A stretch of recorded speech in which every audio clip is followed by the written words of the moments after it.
حضور نے فرمایا کہ میں قرآن مجید کی ایک ایسی آیت جانتا ہوں، اگر تمہیں معلوم ہو جائے، لوگ اس کو تھام لیں، اس کو پکڑ لیں، تو ان کے لیے وہ آیت کافی ہے۔ ایک آیت قرآن کی جو میں جانتا ہوں، اگر لوگ اس کو تھام لیں، اس پہ عمل پیرا ہو جائیں، اس کو روحوں میں اتار لیں، اس کو اپنے عمل کا حصہ بنا لیں، اس پر یقین و اذعان کا جہاں آباد کر لیں، تو فرمایا کہ وہ ایک آیت ہی ان کی پوری زندگی کے لیے کافی ہے۔ اللہ اکبر۔ اور وہ آیت کیا ہے؟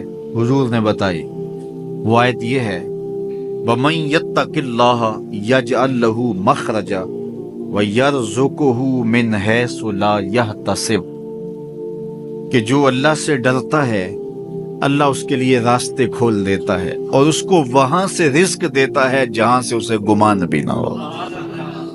ہم ایک دفعہ ایک سفر پہ تھے تو ہماری گاڑی کا پیٹرول ختم ہو گیا، تو اتفاق سے ہمارے پاس کوئی رقم نہیں تھی کہ جس سے ہم پیٹرول ڈلوا سکیں۔ تو میں نے اپنے ساتھی سے کہا کہ یہاں کوئی قریب ترین ساتھی ہو تو اس کا نمبر ہو تو اس کو فون کرو کہ ہمیں تھوڑی سی رقم بھیجے تاکہ ہم گاڑی میں پیٹرول ڈلوا لیں، اور اگر کوئی قریب یاد آ جائے تو ہم اتنا سفر کر سکتے ہیں، 1-8 کلومیٹر۔ تو اچانک ایک ساتھی یاد آ گیا کہ وہ یہ دوسری تیسری روڈ کے اوپر اس کا گھر ہے، تو ہم نے گاڑی ادھر موڑی، تو ابھی اس کے گھر نہیں پہنچے تھے، تو ایک آدمی ہمیں دیکھ کے تو حشاش بشاش ہو گیا۔ ابھی اس کے گھر نہیں پہنچے تو دیکھ کے تو حشاش بشاش ہو گیا۔ تو ملا، واقفیت بھی تھی، لیکن اتنی زیادہ اس سے جو ہے وہ شناسائی نہیں تھی۔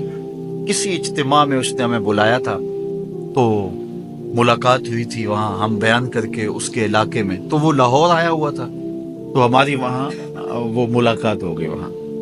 تو وہ جلدی سے جیب میں ہاتھ ڈال کر کے تو کچھ رقم تھی اس کے پاس، تو ہمیں پیش کر کے کہنے لگا کہ وہ 2-3 سال پرانی بات، کہتا وہ آپ ہمارے جلسہ میں گئے تھے، ہم آپ کی کوئی خدمت کرنا چاہتے تھے لیکن آپ ہمیں پکڑا ہی نہیں دیے۔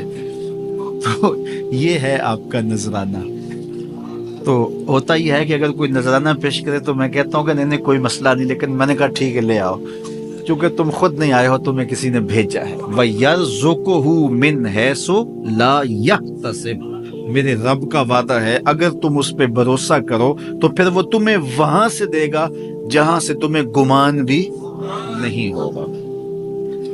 یہ یہاں ٹول پلازا ہوتا تھا نا، یہاں یہ جو پنڈی بائی پاس کے باہر، ہم 3 دن کا مسلسل سفر کر کے آئے، تو جو رقم وغیرہ تھی تو وہ کہیں راستے میں ختم ہو گئی۔ جہاں جیب میں ہاتھ ڈالا تو ہمارے پاس وہ اتنے پیسے بھی نہیں تھے کہ وہ ٹول والے کو دے سکے۔ تو میں نے اپنے ڈرائیور کو کہا کہ تمہارے پاس کوئی ہے، تو وہ کہنے لگا جی میرے پاس بھی کوئی نہیں ہے۔ تو میں نے کہا چلو اس سے ادھار کر لیتے ہیں، اس کو ہم کہتے ہیں کہ ہم قریب ہی رہتے ہیں، ابھی جا کے آپ کو بھیج دیتے ہیں۔ تو ہمارے سے جو اگلی گاڑی تھی اس نے اس کو کہا کہ یہ جو پیچھے والے ہیں نا ان کا بھی کاٹ لو۔ اس نے ہمیں پہچان لیا، تو اس نے کہا کہ یہ جو پیچھے گاڑی آ رہی ہے نا اس کے بھی لے لو۔ تو اس نے پیچھے مڑ کے دیکھا تو اس نے کہا اچھا یہ وہ آ رہے، چلو تم بھی رہنے دو۔ اس نے کہا تم بھی جاؤ اور وہ بھی جائے۔ تو یہ ہم نے کئی مناظر زندگی میں دیکھے۔ تو اللہ کے محبوب فرماتے ہیں قرآن میں ایک ایسی آیت ہے، اگر تمہیں پتہ چل جائے اور اس پہ تمہارا عمل ہو جائے، وہ تمہیں وہاں سے رزق دے گا جہاں سے تمہیں گمان بھی نہیں ہوگا۔ اللہ اکبر۔ بہت سارے واقعات زندگی میں ایسے رونما ہوتے ہیں، یہ اچانک 2 باتیں میرے ذہن میں آ گئی تو میں نے آپ کے سامنے رکھ دی تاکہ اس سے یقین میں پختگی ہوتی ہے، بالخصوص جو مبلغین ہیں ان کے لیے خاص طور پہ یہ باتیں ہیں۔ بس اس پہ توکل رکھ کے چلتے رہیں، پھر دیکھنا کہ اللہ تمہارے لیے کیسے اسباب مہیا کرتا ہے۔